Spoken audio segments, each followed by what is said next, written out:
Hello everyone की खबर तुम्हारे last class आम गैस वेल्डिंगर विषय अलग पढ़ी आसो है तो गैस वेल्डिंग तुम्हारे एट बस्तु मैं तुम कब पाहरी गलो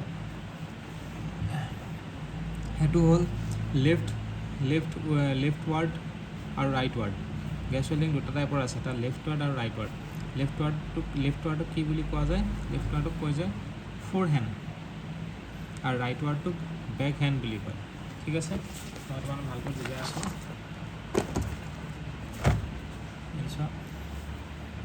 লেফ্ট ৱাৰ্ড গেছ ৱেল্ডিঙত আমি কি বুলি কওঁ এইটো ফ'ৰ হেণ্ড ৱেল্ডিং আৰু ৰাইট ৱাৰ্ডক কি বুলি কয় বেক হেণ্ড ৱেল্ডিং বুলি কোৱা হয় তো এংগলকেইটা মনত ৰাখিব লাগিব প্ৰথম হ'ল তোমাৰ লেফ্ট হেণ্ডত আমি 60 to 70 ডিগ্ৰী এংগল ইউজ কৰোঁ ব্লো পাইপটো আৰু এইটো 40 to 45 ডিগ্ৰী ইউজ কৰোঁ ফিলাৰতো 30 to 40 ডিগ্ৰী আৰু ইয়াতো 30 to 40 ডিগ্ৰী ঠিক আছে নেক্সট আছে welding torch is moving from right to left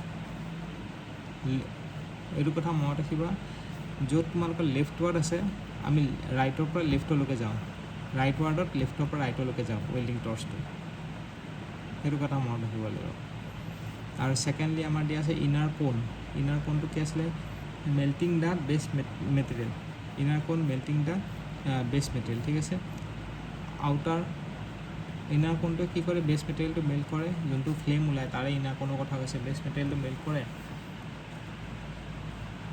আৰু ইয়াতে যোনটো ইনাৰ কোন আছে সেইটো কি মেল্ট কৰে বেস মেটেৰিয়েলটো মেল্ট কৰে সেকেন্ডলি আউটাৰ ফ্লেমটো কি pre heat the base material আৰু আউটাৰ ফ্লেমটো reheat the already welded portion ইয়াতে ৰিহিট কৰে এইটো প্ৰি হিট কৰে ইয়াতে ৰিহিট কৰে এইখিনি ইমান ইম্পৰ্টেণ্ট নহয় মেইন ইম্পৰ্টেণ্টটো এইটোৱে যে কি কোপৰা কোলৈকে মুভ হয় ৰাইট টু লেফ্ট ৱাৰ্ডত আৰু এইটো লেফ্ট টু ৰাইট আৰু কি ইম্পৰ্টেণ্ট হয় লেফ্ট ৱাৰ্ডটোক ফ'ৰ হেণ্ড বুলিও কোৱা হয় ৰাইট ৱাৰ্ডটোক বেক হেণ্ড বুলিও কোৱা হয় সেইটো ইম্পৰ্টেণ্ট ঠিক আছে কালি তোমালোকৰ যোনটো ডিফাৰেঞ্চ আছিলে লিকুইড ষ্টেট ৱেল্ডিঙৰ যোনটো ডিফাৰেঞ্চ আছিলে যোনটো মানে ব্ৰেজিং চলজাৰিং আৰু ব্ৰেজ ৱেল্ডাৰৰ মাজৰ যোনটো ডিফাৰেঞ্চ আছিলে তাৰে তোমালোকে এটা কথা মই তোমালোক কৈছিলোঁ অলৰেডি যে আগত 427 আছিলে ন সেইখন কিতাপত ইয়াতে 450 তো 450টো একচুৱেলি বেছি কাৰেক্ট হয় হা ব্ৰেজিঙত আমাৰ যোনটো ফিলাৰ মেটেৰিয়েল থাকে তাৰ মেল্টিং টেম্পাৰেচাৰটো 450 ডিগ্ৰী চেণ্টিগ্ৰেডতকৈ বেছি হ'ব লাগিব আৰু ইয়াতে কি থাকিব লাগিব ফিলাৰ মেটেৰিয়েলৰ মেল্টিং পইণ্টটো 450 ডিগ্ৰী চেণ্টিগ্ৰেডতকৈ কম হ'ব লাগিব আৰু ব্ৰেজ ৱেল্ডটো কি হয় ব্ৰেজ ৱেল্ডটো ডিউ টু গ্ৰেভিটি হয় আৰু filler material enters into the work piece মানে ইয়াতে ডিউ টু গ্ৰেভিটি কি হয় ফিলাৰ মেটেৰিয়েলটো ৱৰ্ক পিছত সোমায় আৰু নেক্সট কি হৈছে ৱেন এইজ পেনেট্ৰেশ্যন ইজ পচিবল এতিয়া এইজ পেনেট্ৰেশ্যনটো পচিবল হয় আৰু ইয়াতে ব্ৰেজিঙত কি ধৰণৰ মেটেৰিয়েল কি material alloy filler material alloy আমি ৱেল্ড কৰিব পাৰোঁ যেনেকৈ কপাৰ জিংক থাকিব পাৰে কপাৰ চিলভাৰ থাকিব পাৰে কপাৰ এলয় থাকিব পাৰে এলুমিনিয়াম থাকিব পাৰে তো কপাৰ আছে লগতে জিংক চিলভাৰ এলুমিনিয়াম সেইখিনি ফিলাৰ মেটেৰিয়েল এলয়টো আৰু ইয়াতে ফিলাৰ মেটেৰিয়েলটো কি হ'ব পাৰে যোনটো ল' মেল্টিং পইণ্ট মানে 450কৈ কম যেনেকৈ টিনটো আমি জানো যে ল' মেল্টিং পইণ্ট হয় আৰু লিড এইবোৰ আমাৰ ল' মেল্টিং পইণ্ট হয় এলুমিনিয়ামো হ'ব পাৰে দেই আৰু ইয়াতে ফিলাৰ ৰডটো ব্ৰঞ্জ মানে কপাৰ প্লাছ টিনটোকে আমি কি বুলি কওঁ ব্ৰঞ্জ বুলি কয় হ'ব ফ্লাক্স আমি কি ইউজ কৰোঁ বৰচিক এচিড বৰেক্স ইউজ কৰোঁ নহ'লে বৰচিক এচিড ফ্লাক্স ইউজ কৰোঁ ইয়াতে আমি ফ্লাক্স কি ইউজ কৰোঁ ZnCl2 জিংক ক্লৰাইড বুজি পাইছে নহ'লে NH4Cl বা HCl হাইড্ৰক্লৰিক বুজি পাইছে ইউজ টিন ক'ত ইউজ কৰা যায় ইউজ টিন ইলেক্ট্ৰিকেল চাৰ্কিট ডিজাইনত ইউজ কৰা যায় ইলেক্ট্ৰিকেল ইউজ কৰা যায় আৰু ইয়াতে ইউজ কৰা two provide leak proof join provide কৰাৰ কাৰণে ইউজ কৰা যায় এইটো এইখিনি জানিব লাগিব হা আৰু তাতে তোমালোকে আৰু এটা কথা জানিব লাগিব যেনেকৈ আমাৰ ৱেল্ডিং আমাৰ একেটা ৱেল্ডিং বাকী আছে চোৱা চলিড ষ্টেট ৱেল্ডিং কি হয় চলিড ষ্টেট ৱেল্ডিং আছে তোমালোকৰ এটা আছে এক্সপ্ল'চিভ ৱেল্ডিঙত আমাৰ যোনটো এংগল থাকে এইটো হ'ল টাৰ্গেটেড প্লেট আৰু ইয়াতে কি হয় এক্সপ্ল'চিভ প্লেট হয় নাই এংগলটো 15 পৰা 25 ডিগ্ৰী ইউজ হয় আৰু ডিষ্টেঞ্চটো কিমান থাকে ডিষ্টেঞ্চটো 1/4 বা 1/2 ডিষ্টেঞ্চত থাকে তো এপ্লিকেশ্যনটো কি হয় এপ্লিকেশ্যনটো Cladding a plate or slab with dissimilar material. Dissimilar material cladding use করা যায়. Joining of titanium to steel or steel to aluminum etc. এগুলো ইউজ করা যায়. নেক্সট আছে joining of titanium to steel and steel to, এইখিনিতো পঢ়িছা ন. Ultrasonic welding এটা আছে. আল্ট্ৰাছনিক ৱেল্ডিঙত তোমালোকৰ কি হয়, এইবিলাক টাইপছবোৰ মনত ৰাখিলে হ'ল. চলিড ষ্টেট ৱেল্ডিঙৰ টাইপ জেনেৰেলি ইয়াৰ ভিতৰৰ কুৱেশ্যন ইমান নোসোধায়. ইয়াতে এটা কথা মনত ৰাখিব লাগে, যোনটো হিট এফেক্টেড জোন আছে সেইটো বহুত নেগলিজিবল হয়. তো আল্ট্ৰাছনিক ৱেল্ডিং আছে, ফ্ৰিকশ্যন ৱেল্ডিং আছে, তাৰপিছত এইবিলাক চব solid state welding. Heat is generated due to friction. Next আছে এটা ফ'ৰ্চ ৱেল্ডিং আছে. ফ'ৰ্চ ৱেল্ডিং কি হয়? ফ'ৰ্চ ৱেল্ডিং হৈ গ'ল তোমালোকৰ ডিছিমিলাৰ মেটেৰিয়েল, যেনেকৈ ডিছিমিলাৰ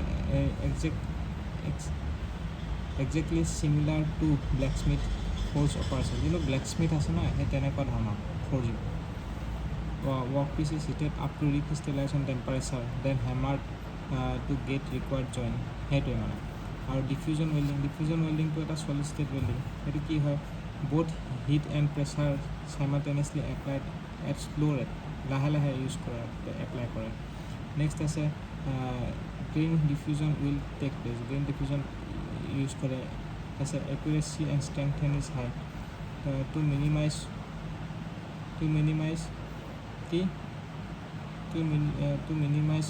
অক্সাইড ফৰ্মেশ্যন. তাৰপিছত inert gas and to provide vacuum provide কৰে ইজ মেড. হ'ব. এতিয়া নেক্সট তোমালোকে এটা বস্তু চোৱা, ৱেল্ডিঙৰ এইটো তোমালোকৰ চাব পৰা ফ্ৰিকশ্যন ৱেল্ডিঙৰ ডায়েগ্ৰামটো. প্ৰেছাৰ ইউজ কৰে, এনেকৈ প্ৰেছাৰ এপ্লাই কৰে. তাৰপিছত তোমালোকৰ আৰু কি থাকি গ'ল, নেক্সট থাকি গ'ল তোমালোকৰ এইটো লেজাৰ বিম ৱেল্ডিং এটা আছে, আৰু এটা আছে ইলেক্ট্ৰন বিম ৱেল্ডিঙত আছে তেনেকুৱা. ঠিক আছে. লেজাৰ বিম ইয়াতে এনেকুৱা ইলেক্ট্ৰন বিম ৱেল্ডিঙত এনেকুৱা এটা কেথড থাকিব আৰু এটা ৱৰ্ক পিচ থাকিব. কেথডৰ পৰা এনডৰ এনেকৈ ইলেক্ট্ৰনবোৰ পাৰ কৰে. ইয়াতে এটা বস্তু থাকে যোনটো হ'ব তোমালোকৰ চেম্বাৰটো. এই চেম্বাৰটো কি হ'ব, ভেকুৱাম চেম্বাৰ হ'ব. প্ৰথম কথাটো ইফালে ভেকুৱাম পাম্প এটা থাকিব, ভেকুৱাম চেম্বাৰ হ'ব ইলেক্ট্ৰন বিম ৱেল্ডিঙত. আৰু secondly electron beam welding is a magnetically forced. সেইটো মেগনেটিকেলি ফ'ৰ্চ কৰা হৈছে, বুজি পাইছা? Is magnetically forced on the work piece in a vacuum চেম্বাৰত. হ'ব. মেইনলি ইয়াৰ ডিফাৰেঞ্চটো তোমালোকে চাই লওঁ. ইয়াতে ডিফাৰেঞ্চটো কি কৈছে, ইলেক্ট্ৰন বিম ৱেল্ডিং আৰু লেজাৰ বিম ৱেল্ডিঙৰ মাজৰ ডিফাৰেঞ্চটো জানি লোৱা. প্ৰথম ডিফাৰেঞ্চটো কি কৈছে, electron beam welding is forced by using, কেনেকৈ ফ'ৰ্চ কৰা হৈছে, বাই ইউজিং মেগনেটিক লেন্স. মই মাত্ৰ ক'লোঁ মেগনেটিক লেন্স ইউজ কৰি পেলাই এইটো ফ'ৰ্চ কৰা হৈছে, হয়নে? নেক্সট আছে laser beam welding is forced using optical lens. ইয়াতে অপটিকেল লেন্স ইউজ কৰিছে, ইলেক্ট্ৰন বিম ৱেল্ডিঙত কি ইউজ কৰিছে, মেগনেটিক লেন্স.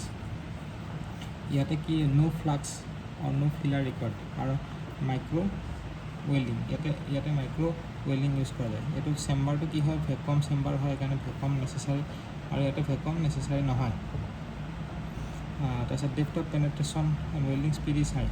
ইয়াতে লেজাৰত কি হয়, ডেপ্থ অফ পেনেট্ৰেশ্যন আৰু ৱেল্ডিং স্পীডটো হাই হয়. ইয়াতেতো দেখাইছে ভেকুৱাম ৰিকুৱাৰ্ড নহয় বুলি. নেক্সট হিট এফেক্টেড জোনটো লেছ হয়. ইয়াতে ৱেল ডিছিমিলাৰ মেটেৰিয়েল, আৰু যেনেকৈ তোমালোকৰ ইলেক্ট্ৰন বিম ৱেল্ডিঙত ক'ত ইউজ কৰা যায়, এৰ'স্পেচ, নিউক্লিয়াৰ পাৱাৰ প্লেণ্ট এইবোৰত. আৰু হাই মেল্টিং পইণ্ট, যেনেকৈ তোমাৰ joining of titanium, nickel, copper, এইবোৰ হাই মেল্টিং পইণ্ট হয়, সেইবোৰ জইন কৰিব পাৰি. আৰু লেজাৰত যিহেতু ৱেল্ডিং স্পীড আৰু ডেপ্থ অফ পেনিট্ৰেশ্যনটো বেছি নহয়, তো সেইটোৰ কাৰণে আমি ল' মেল্টিং পইণ্ট, যেনেকৈ তোমাৰ জইনিং অফ এলুমিনিয়াম, কপাৰটো ইউজ কৰে বাৰু. কপাৰ হাই কাৰ্বনটোও আছে দেখোন, high carbon in electronic industry. Clear হৈছে? নেক্সট তোমালোকে ডিফেক্ট অফ কাষ্টিংটো ৱেল্ডিংটো চাই লোৱা. ৱেল্ডিঙৰ ডিফেক্ট এটা হ'ল গেছ পৰচিটি মানে atmosphere gas is trapped in the joint, সেইটো গেছ পৰচিটি বুলি কয়. স্লেগ ইনক্লুজন মানে ইনচাফিচিয়েণ্ট হিট ইনপুট, যদি হিট ইনপুট থাকে, improves insufficient heat input, improper position of the electrode. বুজি পাইছা?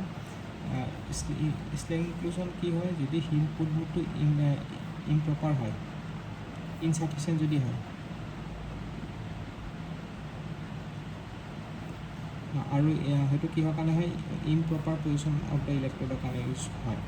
এটা ৱেলছ পেটাৰটো হ'ব excess amount of heat inputs arc low'. এইটোতো আমি পঢ়িছিলোঁ, excess amount of heat input, সেইটো কাৰণে কি হৈ যায়, আৰ্ক ল' ইউজ কৰে।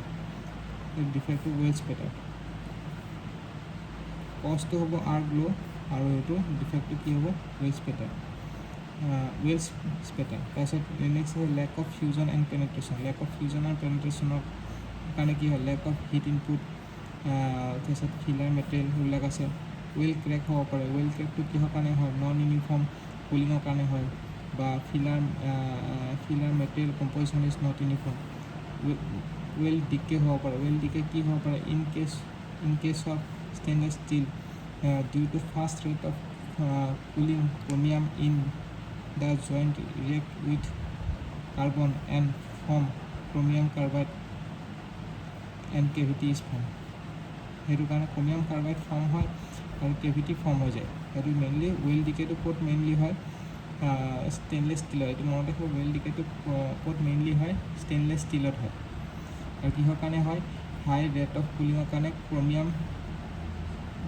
হাই rate of cooling chromium in the join react with chromium carbide forms. মানে মুঠতে মনত ৰাখিবা যে কি ষ্টেইনলেছ ষ্টীলত হয় আৰু হাই ৰেট অফ কুলিঙৰ কাৰণে ক্ৰমিয়াম কাৰ্বাইড ফৰ্ম হয় আৰু এণ্ড কেভিটি ফৰ্ম হৈ যায়। এইটো ৰিমেডি কি আছে, প্ৰভাইড ইউনিফৰ্ম কুলিং যদি তুমি কৰা তেতিয়াহ'লে ৱেল ডিকে নহয়। ৱেল ডিকে মানে কেভিটি ফৰ্ম কৰাটোকে কৈছে, বুজি পাইছে? মেইনলি ষ্টেইনলেছ ষ্টীলত হয়। তো আমাৰ ৱেল্ডিং চেপ্টাৰটো কমপ্লিট হৈ গৈছে। নেক্সট চেপ্টাৰটো আমি পঢ়িম মেটেল ফৰ্মিং। চ' কণ্টিনিউ থাকিব হা।